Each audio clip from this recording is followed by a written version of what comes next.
Good afternoon, and welcome to our continuing series, Interviews with Disciples and Devotees. Again, we are honored to have Kittu Reddy with us. Namaste, Kittu. And we are continuing with the ideal of human unity. We will conclude chapter 7 and then begin chapter 8. So, chapter 7 is titled as The Creation of the Heterogeneous Nation. That means a nation is made up of many elements, and that's why it's called heterogeneous.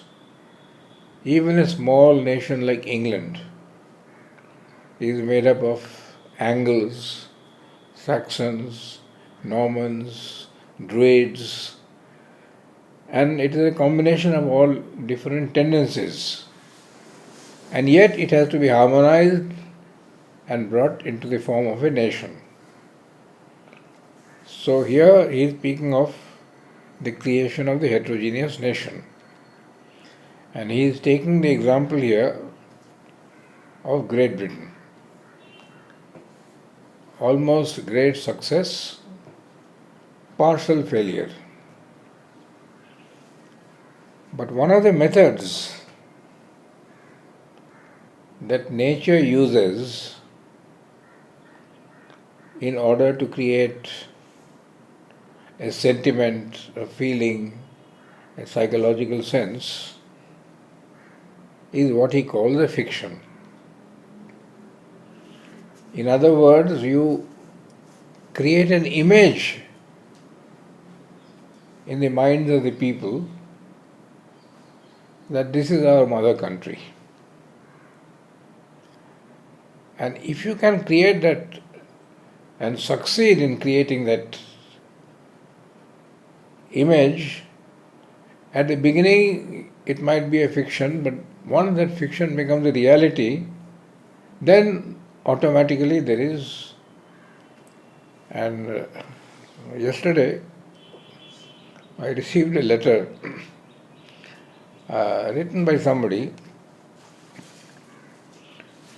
who is from Pakistan,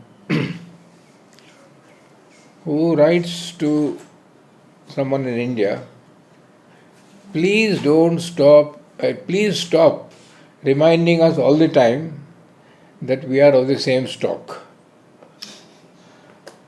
You see, because if they feel that they belong, they were Indians and now they have separated, and the pressure for unity will increase. So they have to try to create a fiction that you belong to God knows what, Saudi Arabia or whatever it is. Now, that's a fiction which I don't think will succeed, because it is not based on any reality. Mother calls it a falsehood. No, that is extreme. But I am not bringing into the mother into the picture. Sri Aurobindo used the word falsehood, fraud and force. 3 Fs. That's very strong, right? So, now the British nation, as I said, was made up of heterogeneous elements, composite elements. Angles, Saxons, Normans, Druids, and many others. They managed to bring everyone together. The Welsh, the Scotch, the English themselves, right?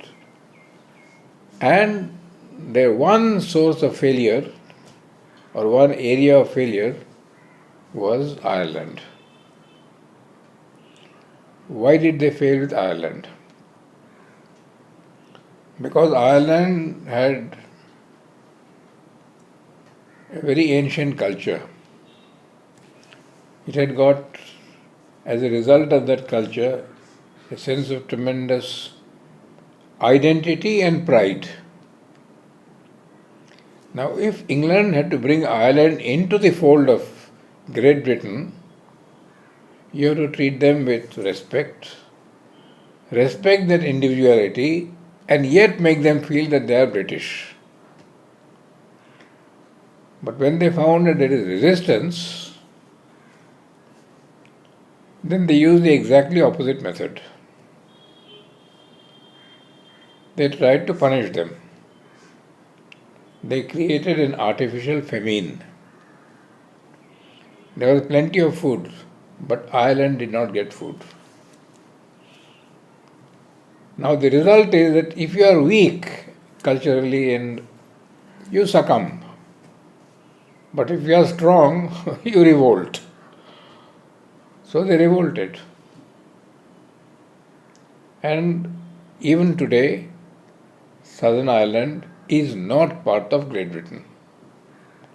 It is a separate country in the United Nations. They have reasonably close contacts, but see now, this is a very important political movement. When someone's individuality is developed, the more you try to crush, the more there will be violent reaction. You have to somehow manage to bring them together. And for that you might have to use what he calls this concept of fiction, saying that Ireland is okay, it has got its identity, but its real identity is the mother country called Great Britain. So this is the whole game that had to be played, which Britain did very well with Wales and Scotland and part of Ireland, but the other part of Ireland refused. And even today, Great Britain is Protestant by religion. Southern Ireland is Catholic by religion. Clearly letting them know that we are not part of you. So, you understand the problem now, no? Also, one thing I would like to say, that the Irish, like even in East Africa, What? Irish I'll are have to- treated inferior by British. Hansaben says that even in Africa, the Irish were treated as inferior by the British. Yes. Because they were trying to use pressure and force and humiliation because the Irish refused to give up their identity. See? But now it is impossible because the world conditions have changed radically. So Great Britain has become now a second-rate nation. Northern Ireland is quite close to Great Britain, but Southern Ireland is distinctly independent with its own characteristic. And this is, by the way, Sri Aurobindo had a very deep inner contact with Ireland. He respected it very much. Just as I don't think he ever went to Ireland, but just as he respected France very much, the French culture, he never stepped on the French soil. Similarly, he found that the Irish, and both of them have got an element which is common, which is called Druidic. The Druidic culture, which is refined and of a higher, was the source of the cultural movements in France and Ireland. In the future poetry, In the future, Sri Aurobindo praises the Irish poets. yes. Yes. Yeats, Yeats, A.E. Russell, A.E. yes, Russell. and Bernard Shaw.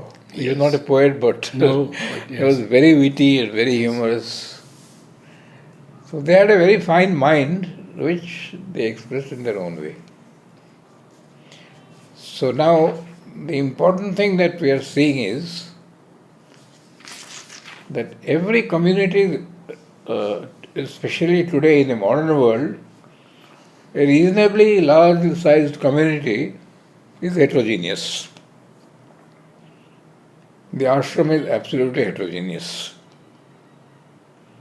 Made up of Frenchmen, made up of Englishmen, made up of Bengalis, made up of Tamilians, made up of the whole of India, made up of Americans, etc., etc. And we are united by only one thing. If there is anything else that unites, it will not last. And that thing that unites us is Mother and Sri Aurobindo. As long as that is preserved strongly, we are safe. Once that starts cracking, then the whole problem will, it will have dangers and repercussions. So now next he is taking up the same problem but on a bigger scale. The problem of a federated heterogeneous empire. Now an empire is by its very nature heterogeneous, because an empire has been built by conquest. Military conquest first, then economic conquest and exploitation, then political conquest, and finally cultural conquest. And if they succeed in that cultural conquest, that nation is gone. So there was an attempt in India to make us feel proud that our mother country was Great Britain. But except for short periods and a very small section, I won't call it fringe, it's a little more than a fringe, who were very proud that Britain was their mother and they were willing to give up their Indian culture. Indian culture is too deeply rooted. It has existed for 5,000 years, and Indian culture is essentially based on the Hindu culture. We need not hesitate in saying that, because no doubt there is ample place for Islam, for Christianity, for Sikhism, for Jainism, for every other religion, but it is essentially Hindu. And as Sri Aurobindo said to someone when somebody asked him, is there any danger of Hinduism being extinguished? Because there was terrific pressure by the British. And Sri Aurobindo made it categorical that Hinduism has survived for more than 5,000 years and will continue to survive at least another 5,000 years. Because there is something so profound in it, so deep, so wide, that you cannot eliminate it. And since I have mentioned this, in the foundations of Indian culture, he says Hinduism is so wide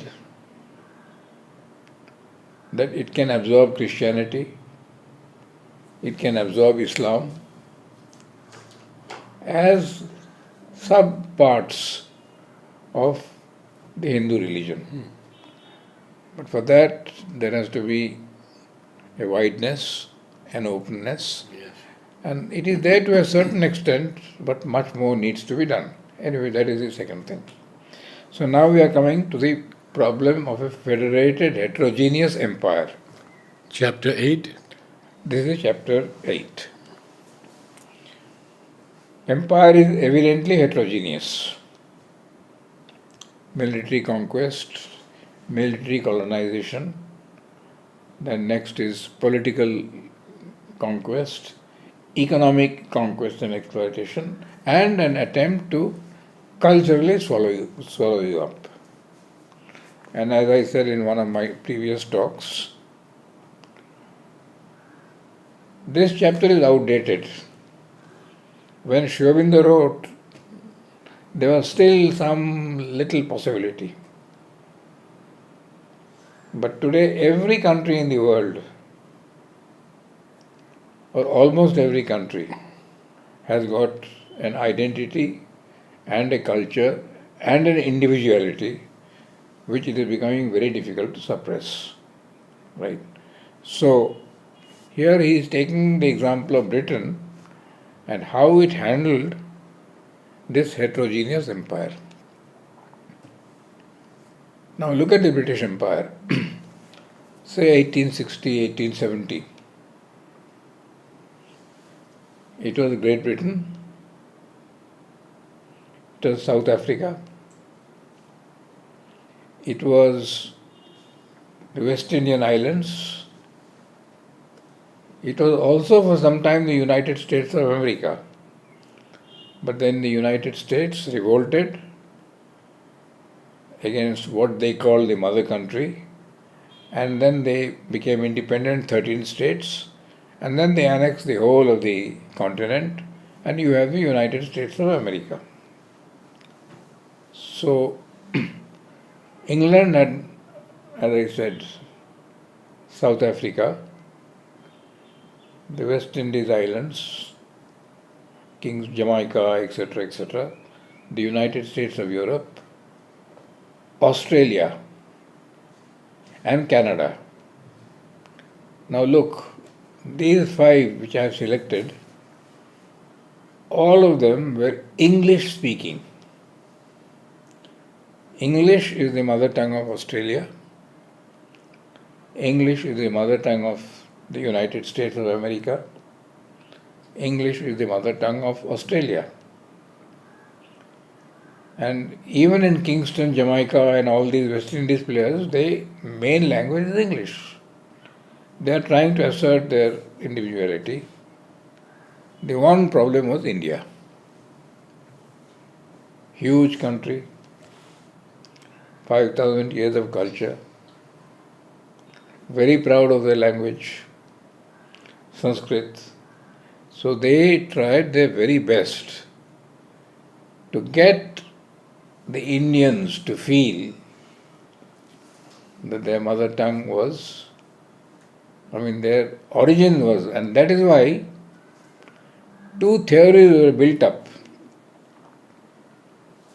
One is that Aryan invasion. Aryans are Indo-Europeans who came from somewhere in Europe and Central Asia to civilize these people. Then they will say that is the origin of civilization. That Sri Aurobindo in his book on the secret of the Veda, he has smashed it. He has said that there is a whole chapter at the end called The Origins of Aryan Speech. And he shows very clearly that its origin is not outside India. It is in here. And secondly, they created this theory of Dravidians and Aryans. Again, Sri Aurobindo says categorically that this difference of race is completely false.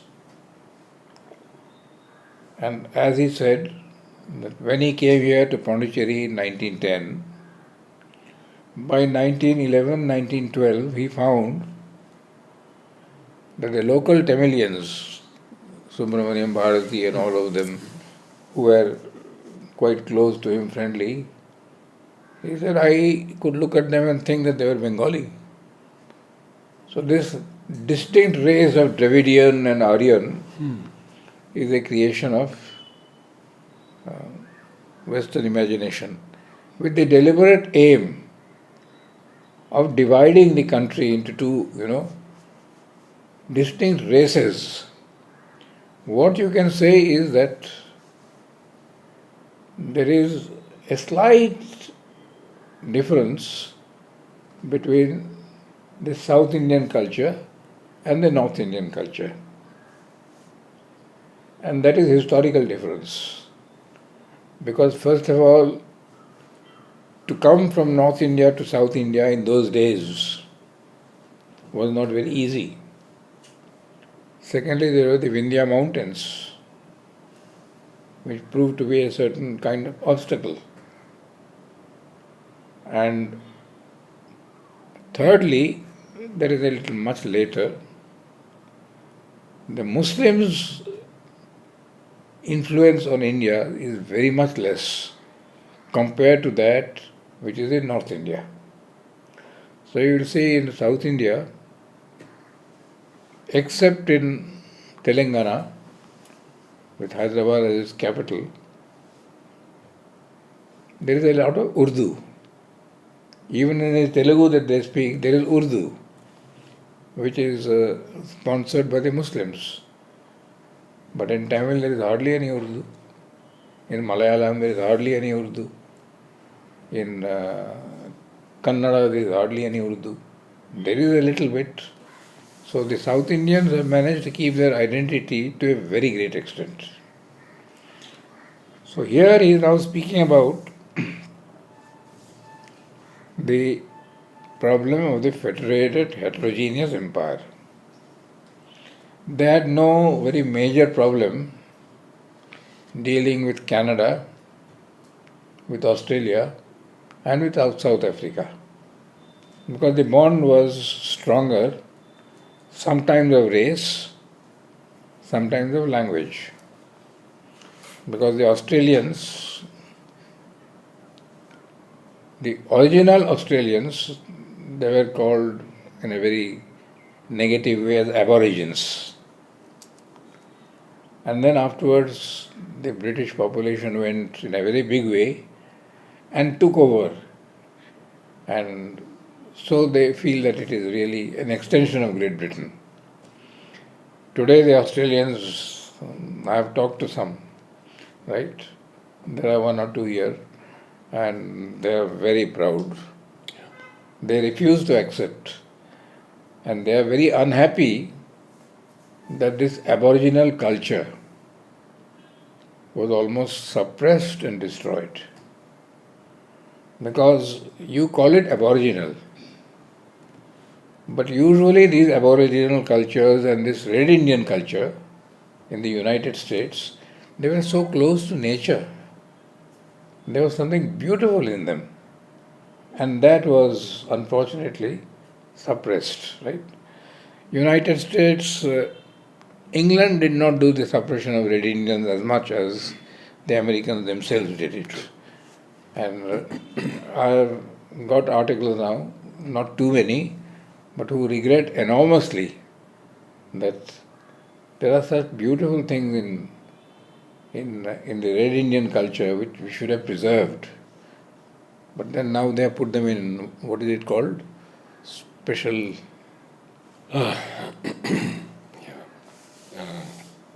there is a word, no? Yeah. Reservations.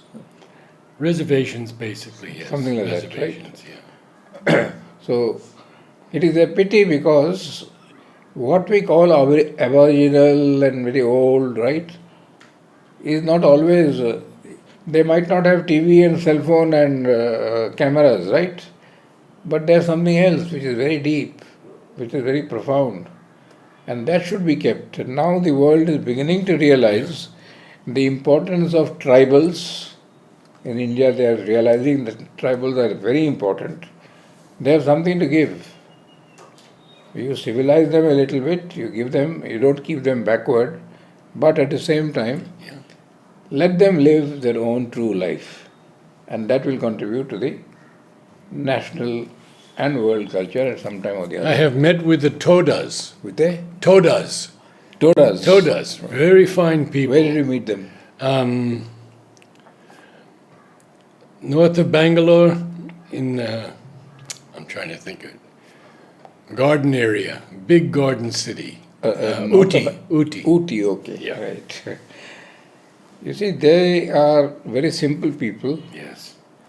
And they are very close to nature. Yes. And that is something which modern world has lost to a great extent. Yeah. Now there is an understanding and there is a reaction. So gradually we are trying to bring. So anyway, what he is trying to show here is that this federated heterogeneous empire, the first step, as I said, is military conquest, military colonization, political conquest, and then economic. Unfortunately, in the modern times, it has become economic exploitation. And when it becomes exploitation, it becomes very difficult to unite. But if it was economic benefits that were passed on to the country that was conquered, that was weaker, right? Then naturally there would have been, and do not underestimate the importance of economics. Germany was made up of 256 states, all of them separate, small states, with one very big state called Prussia.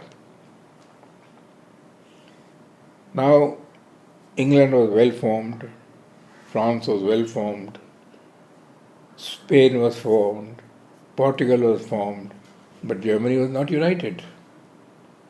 And they realized that unless they are united, they cannot stand up to these well-formed countries. So Germany was really born in 1865 or so, 1860s. And the man who formed it was Bismarck. Sri Aurobindo speaks highly of Bismarck. Although his methods were brutal, he was very cruel, but that cruelty was with an aim of uniting Germany. So since the aim was large, whatever you might say about Bismarck, Sri Aurobindo has a kind word for him. Because sometimes, unfortunately, in order to bring about unity, one has to be very severe with those who are. So Prussia conquered all the remaining 256 states, but not by military force. There is a word which he has used here. It is called Zollverein. Zolleverein. Zollverein. Which means economic unity. See, now economics, whether you like it or not, is the basis of life. If your basic needs and basic economic necessities are not met, well, there is bound to be trouble. So, Zollverein was a way by bringing about economic unity. So Prussia united Germany through the method of what is called Zollverein, and not by military force. Italy also became a nation only in 1860s. Before that it was Rome and all the city-states. There the method was not Zollverein. There it was diplomacy and force. So there again Sri Aurobindo speaks of three persons, one very short-lived and two important persons. One was Cavour, every kind of diplomacy, every kind of trickery by which he could bring everyone together. And there was Mazzini, about whom Sri Aurobindo speaks as an idealist of the highest order, but impractical. So now an idealist who cannot implement because they are too high becomes ineffective, while a combination is needed. And very fortunately for Italy, these two people were there side by side. They hated each other, but they did work together. And Sri Aurobindo got a whole small booklet. I think it is called the French Revolution. He speaks a lot of the French Revolution. Then he speaks of Cavour and Mazzini. And then there was a man called Garibaldi, red shirts. He used to live in South America. And he had an army of his own, all red color. So they are called red shirts. When he found that there is trouble in Italy, he came straight with his army, conquered the people, brought about some unity, and went back. No seizure of power, no ambition, nothing. He just made Italy one. So it was a very interesting combination of three people. Garibaldi, the idealist with strength, Mazzini, and with no ambition whatsoever. Mazzini, an idealist, was impractical, and Cavour was a diplomat who used all kinds of even crooked methods to get Italy united. Now, this is the whole problem which the ethical people have to decide whether, when your aim is high, you are permitted to use methods which are not acceptable ethically. Like, the history of mankind is full of that. All kinds of methods to get something that is a little higher than what is there at present. So I will not get into that discussion. That's a matter of opinion, and that's a matter of continual discussion. Right? So what Sri Aurobindo says is that Great Britain was more or less successful with the English-speaking colonies of the empire. But with India it was very difficult. They tried their best. And even today, there are very many Indians to whom I talked last night who are very proud that they speak, and they speak beautiful English. They've lived in London for a long time. Her English is exquisite. She's a very nice person. But I told her one thing which shook her. And she said, you see, it was a conversation with three of us, myself, Kirit and Tanmay. And suddenly she raised up the question of language. And she said, look at France. Every Frenchman speaks French. Good French, bad French, literature doesn't matter, but he speaks French. We must have a language in India which every Indian will speak. Because here in Tamil Nadu we speak Tamil, in Andhra Pradesh we speak Telugu, in somewhere else we speak Malayalam, somewhere else you speak Bengali, somewhere else you speak Hindi. But you must have a common language. And she said, I know that people find it difficult, but it has to be Sanskrit. This is Sampadananda's view exactly. What? Dr. Sampadananda. He is absolutely on that line. Absolutely. And that interview was with three of us. And I raised the question. And some mother said, no, Sanskrit must be the language. And she said, I would like a day very soon to come when every member of the ashram can talk some Sanskrit. He need not talk well, but he should be able to express himself in some kind of manner. Right? Well, there was a lot of enthusiasm in 67, 68, 69. Gradually it has faded. But there are people who are keeping it alive. Sampal is one, Narendra is one, Yes. and a few others. Yes. And sooner or later, I don't know whether sooner or later, Sanskrit will become the national language of India. And the present government believes in that, but to make it effective is going to be difficult. It is a combination of political and linguistic pride and problems. And the educational system. And the educational system is to radically change. Yes. Today in the morning in one of my classes, one of the girls said, Kittu, unless the educational system is changed in India, we'll remain always backward. It has to be based on Indian culture. It has to be open to England and to France, because these two languages are very important. But not only English and French, but mainly mother tongue and Sanskrit. So I think Mother made this rule in Auroville that everybody there must learn Tamil, their mother tongue, English and Sanskrit. Because Auroville is mini world, some 80 nations or 90 nations, no? So be proud of your language. You are living here with the local people, learn Tamil. Yes. Learn Sanskrit because that is the roots of Indian culture. and learn English because that is an international language. They communicate with the rest of the world. So, as Sri Aurobindo says categorically, that this heterogeneous empire was successful where race and language were similar. But where culture, race, and language were radically different, it was a failure.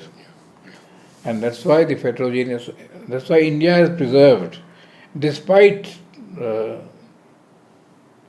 section of the people who are very proud of being English, right? And that is it. So, When you began this chapter, you said it's outdated.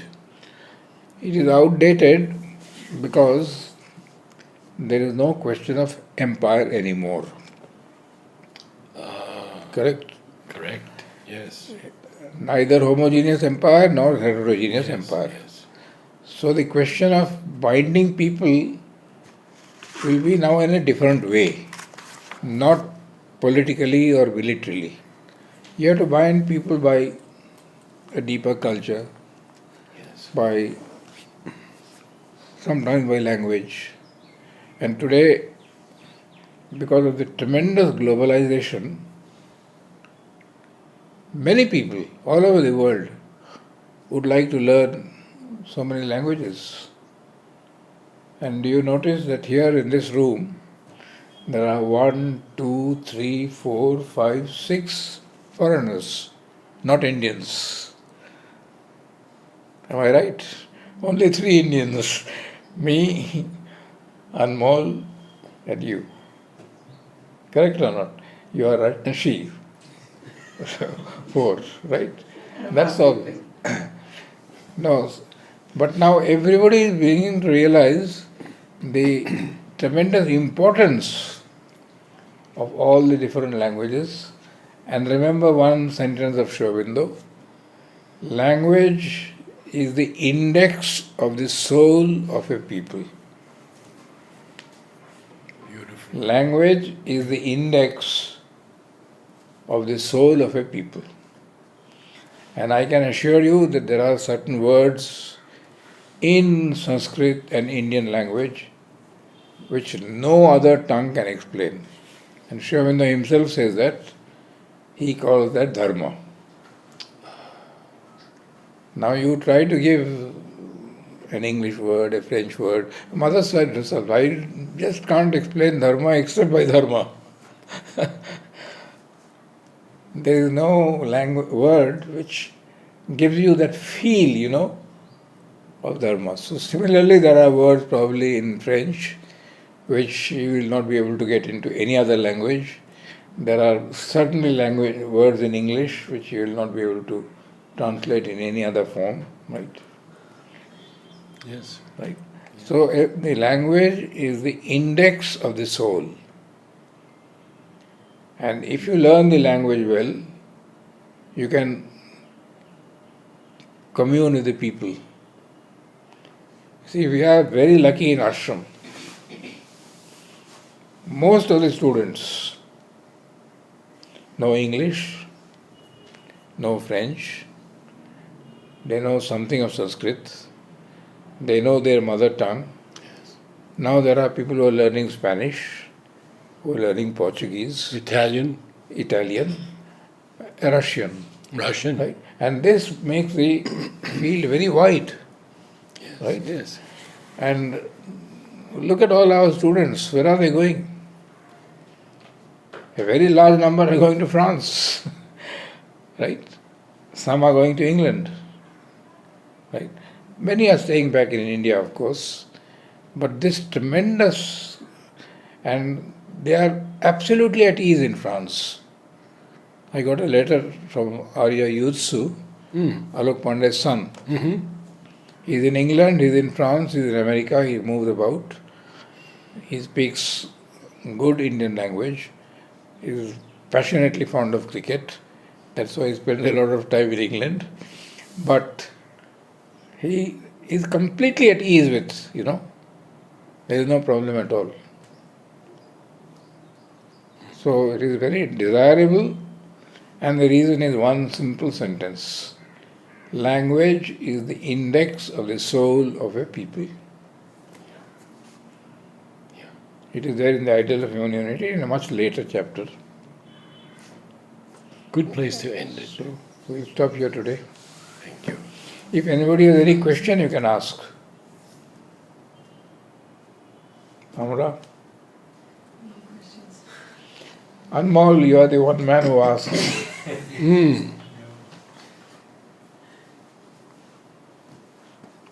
Funny? Not yet. When would you say that the imitation or following of many things American is a kind of empire in a way? What?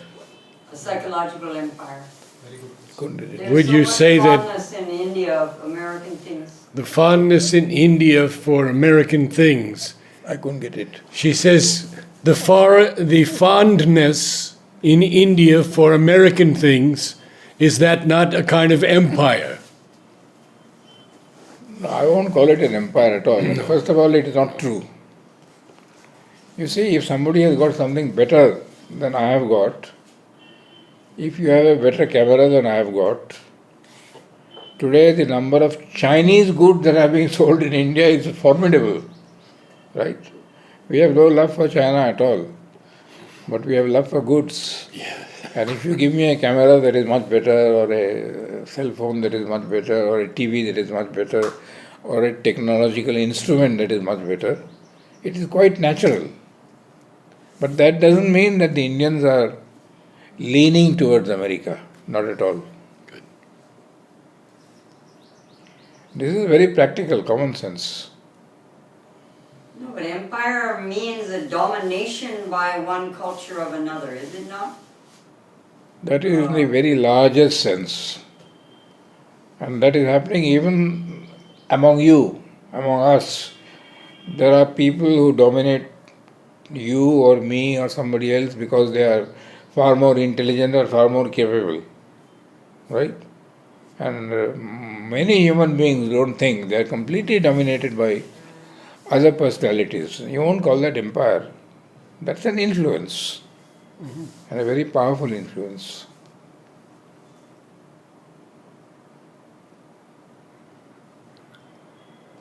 Empire is always a dominance which has a political element in it. And then the other consequences like economic and lastly cultural. Today, whether you like it or not, America is the dominant nation of the world. Very powerful, very strong, but then culturally, because they have to use the English language and only the English language, right? They are subordinate in certain senses. Shavindra writes somewhere in his book, if America had been able to keep away from England for 100 years, they would have developed a language of their own. Their cultural contribution to the world would have been very, very bigger. Today, the Americans have hardly anything to contribute from the cultural point of view. Economic, military, technological, absolutely. England has so much to contribute culturally. France has so much to contribute culturally. Ancient Greece has so much to contribute. My nephew went to Greece a few days back and he said, I was in raptures seeing the Acropolis and all those beautiful work of Phidias. Suddenly you feel that, oh my God, to what a level they have reached.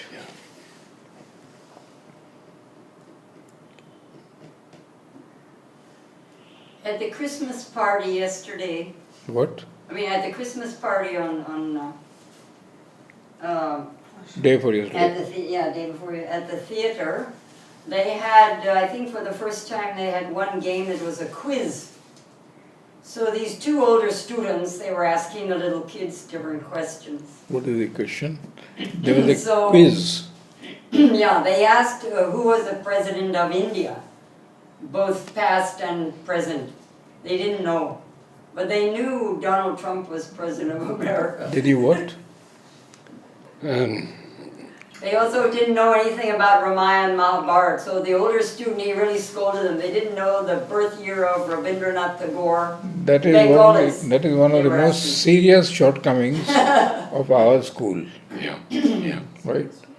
You will be shocked to know that they know everything about other countries. They don't know anything about India. Neither historically nor, and that is a very serious shortcoming.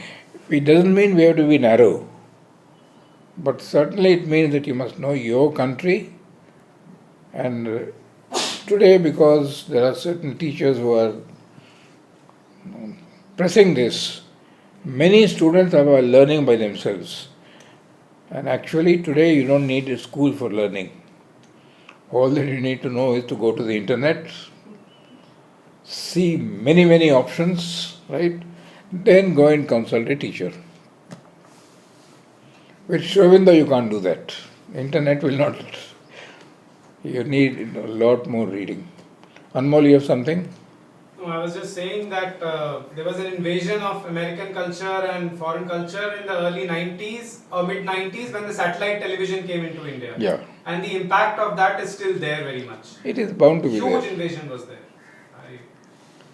No, but it has not unrooted us. Yeah. Nor created an empire. Yeah.